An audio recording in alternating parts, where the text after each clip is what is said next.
You know what time it is. It's the most important time of the day, folks. It's time to gush about my favorite fictional characters. Yay! Woo!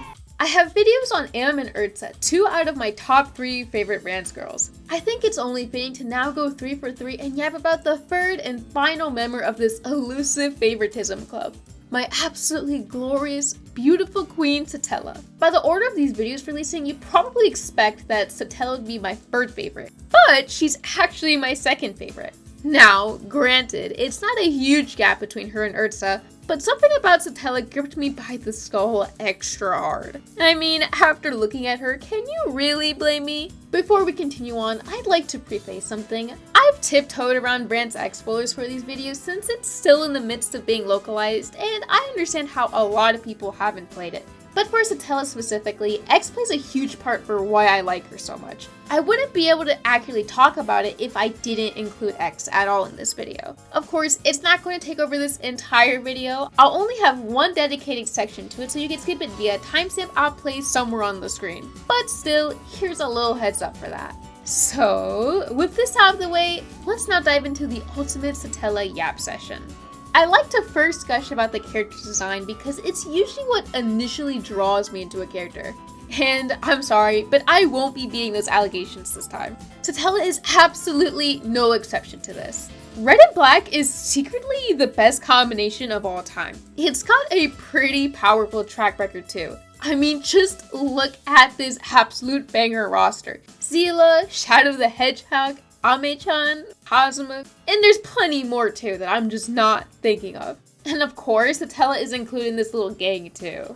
I am just obsessed with how she looks. I'm not sure exactly what brings upon this connotation. I guess primarily her color scheme and her fangs, but she low-key gives me some like vampire vibes, and I think vampires are pretty neat.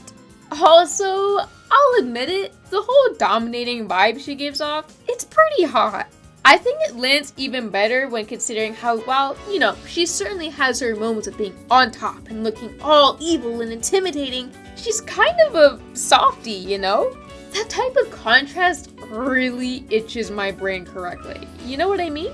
Also, of course, we can all admit it, outfits that expose a lot of skin are pretty nice. However, while I, of course, love her outfit in the mainline/canon games, I mean absolutely zero disrespect to her fit in Kishiko. 2 perfect queens can coexist after all. To me, it lands more in being extremely adorable rather than extremely attractive. But I still absolutely love it, of course. It has so much soul to it. And the color scheme is so stinking cute. She kind of got like mecha protagonist vibes with the bodysuit, and I dig it a lot. Of course, I have to give an extra shout out to how she looks in the various gacha games or other artwork as well. Like, oh my goodness, she looks so cute on the Rance X soundtrack here. And this outfit in one of the Alisoft gachas takes a similar approach to it, and oh my god dude, it's perfect. With that out of the way, let's now talk about her characterization, since, of course, I promise that's what I'm really here for. Let's start with her presence in 3/03. At first, she seems kinda intimidating. I mean, even if her circumstances are a bit complex, she's partaking in the invasion resulting in the primary conflict for the game. She's shown capturing and torturing women, and yeah, it gets pretty brutal. I mean, she even kidnapped Syl. That's some serious stuff. But then, after, well, let's just call it the typical Rance incident, pretty much 95% of her intimidation factor just goes down the drain to me. Of course, this isn't a bad thing, and I'm also not trying to claim she's actually some helpless damsel. She kind of just lands more to the realm of like almost what a rival has in terms of her energy, at least for Free specifically. Does this make sense? I have no idea. The comparison that keeps jumping through my head as I'm writing the script is like Team Rocket or any Pokemon rival. That's kind of a hilarious mental image, no? While this is something that receives more attention in Kishiko, I do also like how her existence, alongside the other demons in Rance 3, allows to just show how different all these individuals can be. I mean, this sounds like an extremely obvious thing to point out, but I'm mostly just thinking of the fancy trope of all demon bad and irredeemable trash. Or just like insert any fantasy race into that example. And while yeah, they do certainly land in Rance's way and must be taken down in some form, they're all pretty complex individuals that are pretty fun to think about. Anywho, the point here is that my overall impression of her in 3 is that her presence felt very fun and very hot. I mean, there's something pretty amusing about a girl who's this ultimate powerful demon race, but completely fumbles to a mere touch from Rance. She looks so good in all of her CGs in 03, it's actually insane. I genuinely think all of Satella's questionable or like actual H scenes rank among the best in all of Rance. Does this say a lot about me? Maybe. Anyway, by the end of the game, my opinion of Satella could be described as, yeah, you know, I like her a lot, she's pretty fun, but no intense brain rot. Yet. Then we move on to Kishiko Rance. This game expanded more on Satella's ties to demons as a whole, which, of course, considering the main premise of the game, is pretty fascinating. Something I love about what Kishiko does with Satella is how it slowly begins to form a parallel with the other important women in Rance's life. Perhaps most notably Syl, considering specific circumstances that we'll get to. This mainly comes from the Demon King Rance ending. It almost kind of shows how her relationship with Rance is pretty damn doomed, despite how seemingly passionate she is about him, which is pretty interesting. While Satella isn't the only character with a specific ending like this, I think compared to something like Maria's ending, this one feels more impactful since, well, she drove Rance to actually kill a cute girl. I mean, essentially disobeying the orders of the most important woman in your life to follow your heart is pretty intense. Of course, it also plays further into the whole silly sort of tsundere dynamic between Satella and Rance. How Satella is this clearly very strong and capable individual, but she just folds to Rance completely. It's a lot of fun to me, okay? I also do find her interactions with the demons to be pretty interesting. On a gameplay front, she always had a cool novelty to me since she would only fight demons or demon adjacent characters like Nobunaga. While it's something very small in the grand scheme of things, I think decisions like that always add a bit of flair to the characters and game as a whole, and allow for things to feel more memorable to me. Forgive me for my Fire Emblem fan-ass take, but I think concepts that add to unique unit feel and identity is usually always something I can get behind. I'm not going to act like I understand unit balance in Kishiko, like, at all, but she always felt pretty strong and useful when I was able to use her, which, you know, helped me like her more too. From here, we can now fast forward all the way to Rance Quest.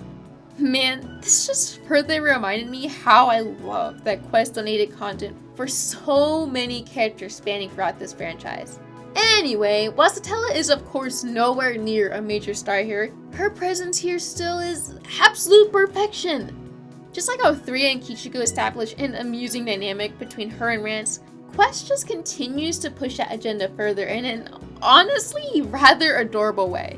Let me get this out of the way first. Her H scenes and what follows afterwards are probably my favorite in the game, besides Am's. I can't deny that the act of trying to be an intimidating, absolutely dominating fiend just to completely fumble is not only amusing, but also like kind of cute. She's also hot as hell. Like, everything about her is perfect. Beyond that though, Satella's internal debate about the feeling of falling in love with Rance and how he makes her feel is actually like cute as hell. I kind of have a weakness for a dynamic of like Person a very powerful and scary quote-unquote monster, combined with Person B, someone who doesn't give a shit about what they are, or rather, they don't let it cloud their judgment at all. Of course, Satella is far from the only Rance girl with this type of dynamic, but you get the idea. It's cute! Seeing how she would visit Rance's castle but be too afraid to like actually confront him because of her conflicting emotions, it's good content for the soul. I don't really have too much else to say about her content in Quest beyond that the feeling of seeing her again was really fun. If anything, the biggest crime is that she's not playable. It makes sense in the grand scheme of everything, but I would have done anything to have more silly interactions between her and Rance in this game. Or seeing how she'd get along with the other characters in this big army. Or, you know, more quality scenes perhaps? So, what were my thoughts on Satella by this point? As you might expect, I liked her. I would go as far as to say I liked her a lot. She didn't break into my top 10 Rance girls or anything, but you know me, I'm not immune to pretty women. I would still think of her from time to time, especially whenever I would briefly revisit stuff from Kishiko. But then, I played the hit game, Rance X Showdown, released for the personal computer on February 23rd, 2018. Hey, remember that warning I gave about exploits in this video? I'll place a timestamp on the screen now so you can click ahead if you'd like. I'll stop yapping for a few seconds to give time to skip ahead or click off.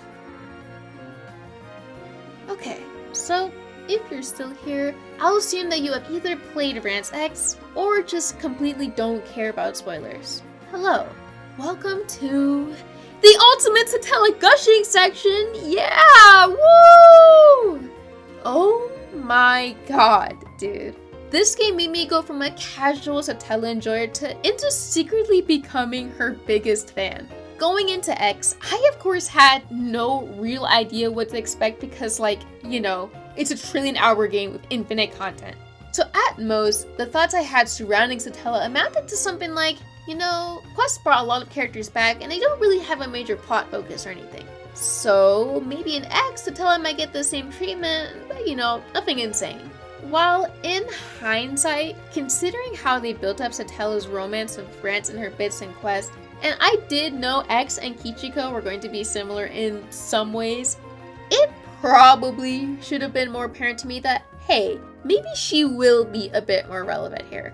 But I mean, can you really blame me for not thinking of it? Anyway, enough of that. The point of all this is that Satella truly caught me off guard in this game, but I'm very thankful for it. Satella's presence for the entirety of part 1 is just, oh my god, I loved her so much the entire time. Remember how I said during the quest segment that I just loved to see her interact with more of the cast in general?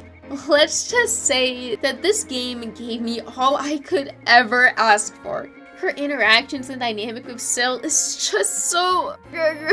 it's so cute. Satella being awkward because of the Rance 3 incident was absolute cinema. I find her tsundere attitude very amusing and cute. She's a really fun character for Rance or the others to bicker with. And, of course, due to her history, it makes her mingling in with such a huge crowd allow for so much great potential. Like her meeting Noah again. Oopsies, girl. Sorry I did that. Her reaction as Rance agrees to become her apostle is just like, oh my god, dude. I love her. And the Satella H scene you can get near the end of part 1 is one of my favorite H scenes in the entire franchise. Like, not only is the art just, insanely good, but Satella is so cute, dude. I just want to crumble her into a ball and eat her. Beyond just being cute as hell and a really fun character, she also gets the novelty of assisting Rance with how to take down the various demons. And you know what? I love that personally. She gets to help her favorite person and I think that's wonderful. I think seeing her interactions with the other fiends was also very fun. To describe it all pretty shortly, Satella's existence throughout part 1 pretty much took everything I loved about her from Kishiko, expanded on it way more, and gave her more screen time and content, which, as you can tell, I loved a lot. Even prior to unlocking part 2, Satella had quickly risen up in my favorite Rance girls just due to part 1 alone and how much I adored her in it. Now, imagine how I felt when starting part 2. Wow, very exciting. And realizing that the goddamn Demon King Rance ending from Kishiko was playing out in front of my very eyes? Seeing how Satella took up the role of still fighting and caring for him, defending for him, and watching him suffer so much every single day, despite how his reputation was, let's just say, not ideal. She knew deep down who Rance is on the inside, and seeing her still cling to that, ugh, dude, I loved them so much, man. Remember how I mentioned liking the doomed aspects of Satella's romance in Kishiko? Yeah. Of course, the circumstances aren't the same, the general story is different, blah blah blah blah blah blah blah. The point is, I absolutely adore what part 2 did for her character. As I'm sure you could tell, by now is when she easily became solidified as my second favorite Rance girl. Her character just moved me so much. The way she discovers her feelings for Rance and how he makes her feel, just generally becoming more sappy and embarrassing despite trying to have an evil and confident themed persona. It's cute. It's just so cute. I'll admit it, I think reading about characters falling in love is very fun, very cute. I kick my feet and giggle a lot. That's what she makes me feel. With that, I think that wraps up everything I wanted to cover in this video. Actually, I lied. I have something else I want to add here. As I was editing this video, I realized I never once talked specifically about her dynamic with her apostles, namely Caesar. I think this was partially due to my intense blinding from her beauty, but regardless, I promise that it is something else I love about her too. She's obviously so full of personality and kind of dominating in a sense, that it makes her bouncing off this almost literal stone wall to be very amusing. Revisiting the scenes like in Quest, for instance, where she's having a complete meltdown over trying to meet Rance again, and he's like, "Lady Satella, we have been here 3 times already." It's just super fun, honestly. Okay, I think that's it for real now. Let's move back to the ending of this video. From the bottom of my heart, thank you so much for watching. I hope maybe you like Satella a little more now too. I truly think she's a treasure. We should all appreciate her more. If you enjoyed this video, leave a like and comment if you want. Subscribe if you haven't already. More Rance content will be on the way. Yeah, woo! Follow me on Twitter for epic retweets and video updates, and follow me on Twitch to catch whenever I go live. Yeah, woo! As per usual, links to everything will be in the description below. So, once again, thank you so much for watching, and I'll see you around.